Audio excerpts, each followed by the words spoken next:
DJ and PK, it's 97.5, the KSL Sports Zone. We're brought to you in part by Teton Wealth. Ethan Millard with Teton Wealth will be live in studio with Hans and Scotty Monday to help you with a retirement plan. Tune in or visit retireteton.com. DJ, PK with a little time off here for the holidays. Kevin Graham joins us now to talk a little football. KG, good morning. Bah humbug. Good morning. How are you, sir? That kid. right out of the gate. Way to go, Kevin. Happy Hanukkah. Merry Christmas to all. Yourself, Jake, PK, wherever the heck he is today. Yes, I hope everyone's well. So, yes. Thank you. I will say right out of the gate here, you have been on intermittently this year. You've been in contact with us quite a bit. Your mother passed away. PK offered condolences last time you were on. Your dad has since passed away. You moved back east to take care of both of them. Hard times, Kevin. I've been through it. It is hard times, and there's really no easy way out of it. So just know a lot of people like you and are in your corner and are sorry you're going through this. Life. I don't know what to tell you. Yeah, no, I hear you, man. I appreciate it. Yeah, they 42 days apart, they passed. So, yeah, it's look, you've gone through it. Everybody's gone through it. Losing them so close together, I'll be frank, I'm kind of in a fog still, but I'll get through it and I'll remember them for the great times and the love they provided. And heck, without them, I wouldn't be this lovely, happy human that I am today. So, see, I'm very, very good. There you go. there you go. You are a classic. College football is a joke, by the way. Your question of like when you're done with college football. I mean, let's just and I've ranted with you guys throughout on this, but don't you get the sense, and you probably argue otherwise? I mean, to me, it's spiraling. College football right now is a mess. It's not so much a mess on the field because once they start playing the games, it's fine. But it's everything outside of the sport. This is an absolute disaster. I mean, you look at the SEC. Yep. You look at the Big Ten. They have their agendas. They're pushing what they want. You got the Big 12 and ACC, like the little dogs nipping at the ankles. Well, what about us? What about us? You got Notre Dame, who's crying like a little baby and taking their ball home because for once in their life they're not getting their way. You got coaches, they're jumping schools like crazy, making millions and millions of dollars. You got players leaving schools every year, making millions and millions of dollars. You have a marquee program, probably one of the most recognized historical college football programs in the country, and their coach was dorking around with her assistant and now is in jail. Seriously, it is an absolute and utter mess. There's money being thrown around like crazy. The playoff system is absolutely a mess. Nobody can figure that out. And, and you know me for a long time, DJ, the things that annoy me most in the world, I'm good with stupidity. We're all stupid in our own way, but I do not like incompetence and I don't like lack of common sense. And college football right now has both. And the reason is it's very simple. No one's running it. You got so many hands now in the bucket, and everybody wants a piece, and everybody has an agenda, and you have no one at the top that's sitting there and go, whoop, you know what? You have no one at the top actually that's willing to piss everybody off, because that's what a leader does. I mean, a leader will try to lead and lead you in the right direction, but not everybody's going to be happy. And now what's happening is, let's find, here's what we do now. Let's put some more hands in the bucket. So Utah, why don't you go out and get private equity to come in now and give you $500 million? Sorry, folks. Great, Utah fans. You got $500 million. You know what that means? They just don't give you $500 million and say, here you go. Spend it how you like. Go ahead and take that money, and we don't care. No. Now their hands in the bucket being private equity, and they're going to have an influence because you know what? They're going to want their money back, and not just want their money back. They're going to want a profit on that money. And, oh, by the way, Utah's not even making a profit right now. And who's to say the way they operate and how all these schools operate? They have no business acumen. They don't understand how to run an operation in a business. I mean, hell, I read yesterday, DJ, that Ohio State lost $37.7 million in 2024. Yeah, I know. I've seen that story too. Yeah. They're the biggest. They're the ones that make the most money, and they still can't budget to make a profit. You worked in Columbus. It's a disaster. Yeah, you worked in Columbus. You saw the gorilla up close. You know of what you speak. You did radio in Columbus for a long time. Just filling people in who don't know. I know some people have followed your whole fascinating career, but not everybody. I just want to say in that whole rant right there, what's going to stick with me is Notre Dame is crying like a little buh. And I was like, oh, yuck.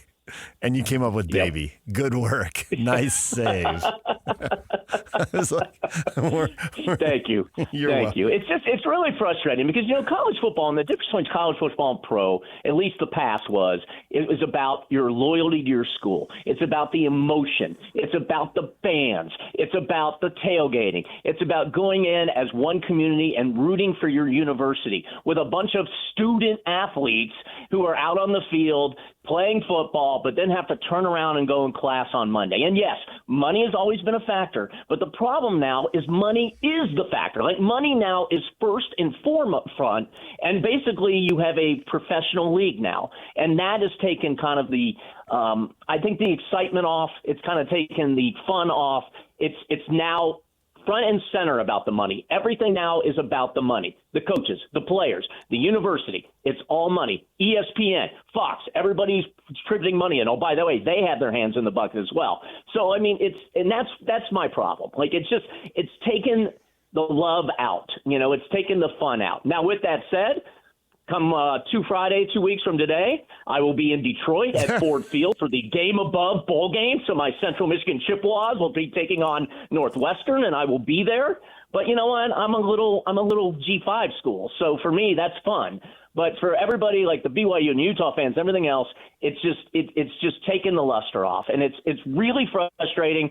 And it can be fixed, but I don't think it can, or I don't think it won't, because there's just too many people that got their hands in the bucket, and no one's willing to step up and take control. Well, if it's such a mess, then first off, you're an enabler for going to a college game. You're an enabler. That's what you are, Kevin. You are an enabler. Well, you think I'm going to pay for a ticket? I'm not going to pay for a ticket. Okay. All right. All right. I'm not going to do that.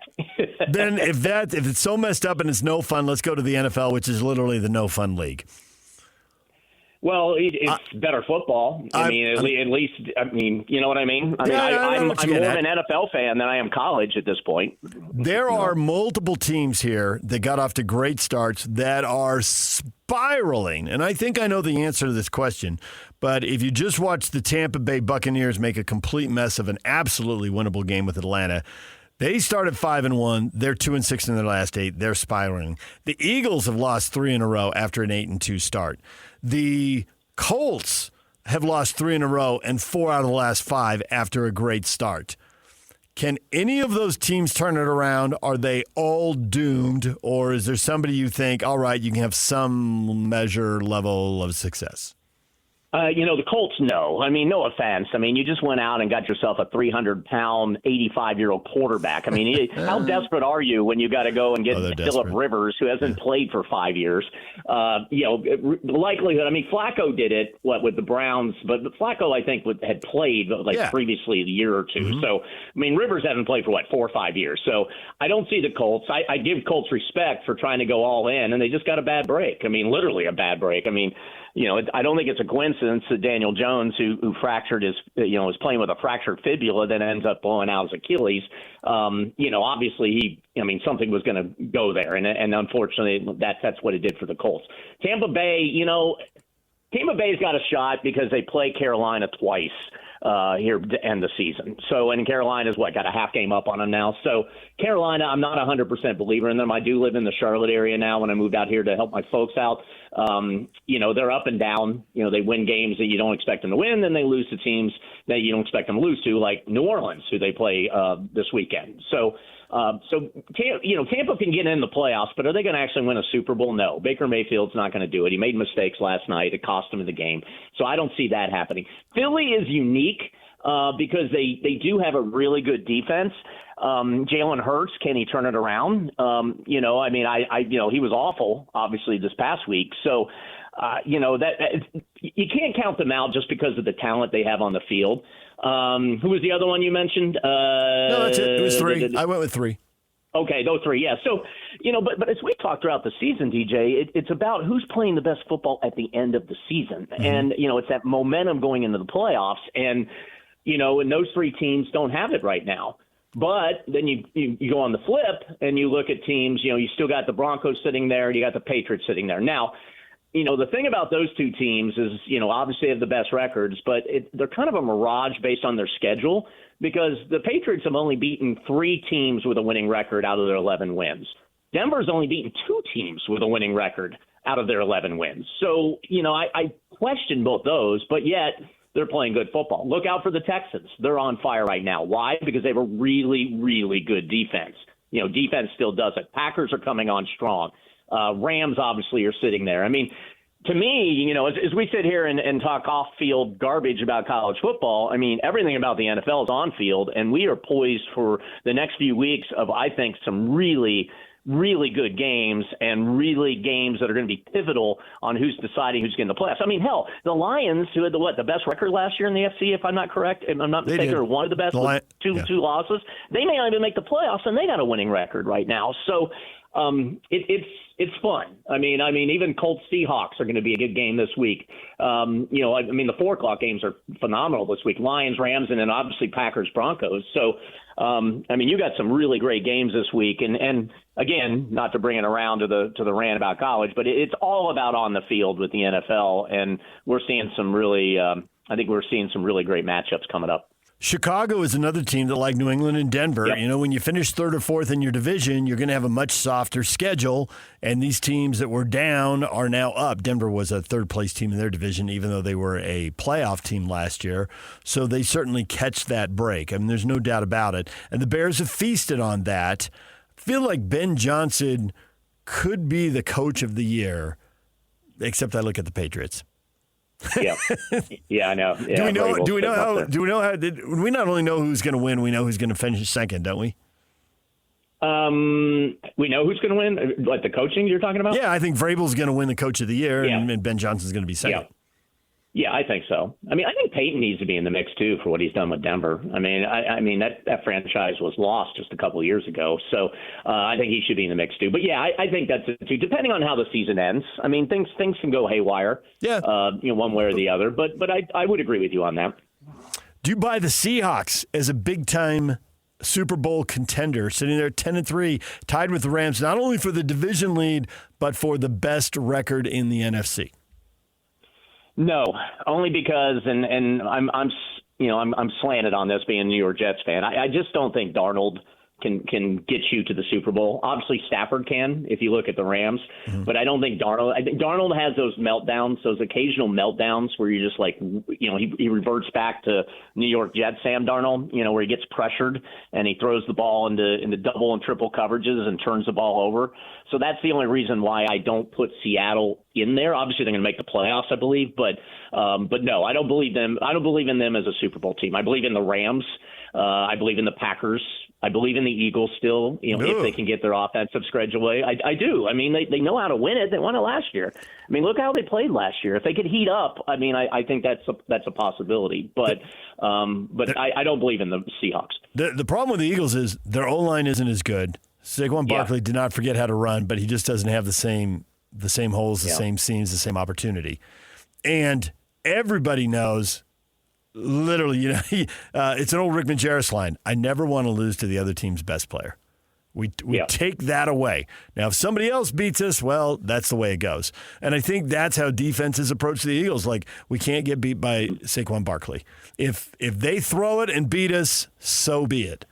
Do you really think they're 4-5 in their last 9? I don't think this is a fluke. Yeah. No, I mean, again, I don't put them as my number one, but I believe they have the talent to do it if Jalen Hurts can get it together. If the defense carries them. We've gone through – what's that? If the defense absolutely carries them. The only big games that they've won since the opening month of the season, they beat the Packers, and it was 10-7. And they beat the Lions, and it was 16-9. If the other team gets 20 points, they're doomed. Yeah. That's what it comes down to. No, I agree. I mean, but, defenses, it still exists. Defenses win championships. So if you have a great defense, and the Eagles, if they can get the defense back on track and be back to where they were earlier this season, then there's a possibility. But no, I don't put them number one. I have them maybe down list 4 coming out of the NFC. The reason, again, I laugh, but the Houston Texans, I think we all never thought they would have any chance to make the playoffs at the way they started the season. And now they've won 5 games in a row. And why are they doing it? Because they have a dominant defense. So, you put them in the mix still. And I don't think they're a Super Bowl team based on their offense. But yeah, if you got a strong defense, particularly as you head into the playoffs, you got a chance. What about Jacksonville? Mm-hmm. They beat the Chargers. They beat the Chiefs. They beat the Niners. They split with the Texans. They did lose to Seattle and to the LA Rams, but those are 10-3 teams. They look like Jacksonville's 9-4, and I know they've been up and down historically, but this team this year, they've won 4 in a row. They're playing their best football. They got some nice wins along the way. Yeah. They'll beat the Jets this weekend, so they'll be 10-4 after this weekend, obviously, after the Sunday. But yeah, no, they're solid. I actually watched a little bit of the Jacksonville game this past Sunday, and again, they're just solid. There's nothing about them that are flash, but they got a solid run game with Antonin, and then they have Trevor Lawrence, who. It's funny watching him because there are some throws he makes, and you're like, whoa. Like that guy, like no other quarterback or very few quarterbacks in the league can make that kind of throw. And then he does something completely stupid. The key, I think, this year is he's doing less stupid things. And because of that, they're staying in games. And as you pointed out, they won some decent games. So, yeah, they're just as much in the mix as anyway. I think the AFC, and again, I'm sure the Denver contingent of the many fans there in the Wasatch Front that love the Broncos, I think it's wide open. Like, I'm not 100% believer in the Patriots and the Broncos, that they are, even though they're both 11-2, that they're this dominant team. Like, I expect, I think you said earlier in the show, you think the Patriots are going to beat the Bills. I expect the Bills to beat the Patriots because earlier this year, the Patriots did get the win. So, I do think Drake May's a great quarterback. Is he ready to win you a Super Bowl? I don't know. It's only his second year. Bo Nix, no offense. Is Bo Nix a Super Bowl winning quarterback right now? No, he's not. So then what's that leave you? That leaves you the Bills. The Chiefs are done, it looks like, obviously. So what else? Bills, Chargers with her. I think Harbaugh's moving the needle, but that O-line's really beat up. They're leaning really so hard on their quarterback right now. Yeah, so I think the AFC is wide open. I think the better teams are in the NFC, but I think the AFC is going to be fun to watch come playoff time because I think it's just wide open. I still think, even though the Bills' defense has some major issues, Josh Allen though, man, he's awesome. He's going to be the best quarterback going into the playoffs. You can't, we could say the Steelers or the Ravens. The Ravens, they're off this year. And then, and the Steelers aren't very good. That whole AFC North isn't very good. So, I'm looking forward to the AFC. Is going to be kind of wild. I think we could see a surprise team come out of the AFC. We've had that in past Super Bowls where I think it was your Chargers. Remember that one year? Weren't they a wild card that year when they got into the Super Bowl or something like that? And they got their rear ends kicked years ago. Wasn't that? When was that? It's time for you to go now. Thanks, Kevin. Why don't you get out of here? Take your lousy attitude with you. Go complain about the Jets in college football to somebody else. I think it was 49ers. I think it was the 49ers blew them out. It was one of those. They did. The 49ers annihilated them. Yeah, it was a heck of a game plan. It was a heck of a game plan early in the game, and it was cutting edge. I got to give it to them. They decided they were going to let Jerry Rice run wide open down the middle of the field and see if Steve Young noticed. It was an alternative game plan. Turned out it didn't work, but they tried something new. You're not bitter. No, I know. I hear you, man. No, hey, and then your team made it to a Super Bowl in your lifetime. Then they moved to L.A. and decided to spend money on a coach instead of going cheap like they'd done for years. Oh, I know. And they went and got Harbaugh. He's going to do it when they get healthy, and then L.A.'s going to love him, and I'm going to hate it, and it's just pathetic. All right, I'm going to leave you with one stat. The Bills have not been swept since 2019, and they're playing this week. It was the Patriots who did it, and it could be the Patriots again. Okay. There's only one team that's gone longer without getting swept by a division rival. Who is it? One team that's never gotten swept by a division rival. Steelers? No, it's the Chiefs. 2014. The Chiefs? The Broncos swept the Chiefs in 2014. Andy Reid didn't come here to lose to you a second time. Okay? Yep. There it is. That's a good stat. Now, yeah. Well, the Chiefs are gone. So I'm very curious of what the next iteration of the Chiefs are going to be, because they're going to blow it up after this year. But you still got a Patrick Mahomes in his prime, so I wouldn't count out the Chiefs for the future. And guess who's going to get a third place schedule next year? Yeah, there you go. Look at the Chiefs' schedule. It's been brutal. Yeah. Brutal. I know. But so let me ask you this: if you put New England and Denver in that schedule, they're not 11-2. I think they're they're probably 500, maybe a little above 500, but possibly. But it doesn't look like those two have to beat the Chiefs in the playoffs. And the other teams with playoff experience, Bills, Bengals, Ravens, those are the teams that have won playoff games, and only the Bills look like they'll be it. Maybe the Ravens will sneak in. Anyway, all right. Well, that leads you to believe whether the NFL. And leave you on this. That leads you to believe that the NFL needs to balance the schedule thing out a little bit, because they don't want their premier franchises to be 6-7 because they have a tough schedule. I think a lot of people have watched the Chiefs and enjoyed watching them lose. I think it happens all the time. Yeah, and the gamblers and the fantasy football players are keeping the ratings up too. Yeah, no, that's true. The NFL is in a very good position and has been for a long time. As an individual that may have bet on the Buccaneers, yes, last night I'm with you on the betting thing. I'm done betting on the NFL. I'm over. So I can't figure this out. So all right. Thanks, Kevin. DJ, have a wonderful weekend and Merry Christmas. All right, Merry Christmas, Kevin. There's Kevin Graham. When we come back, David Locke, radio voice of the Utah Jazz. Stay with us.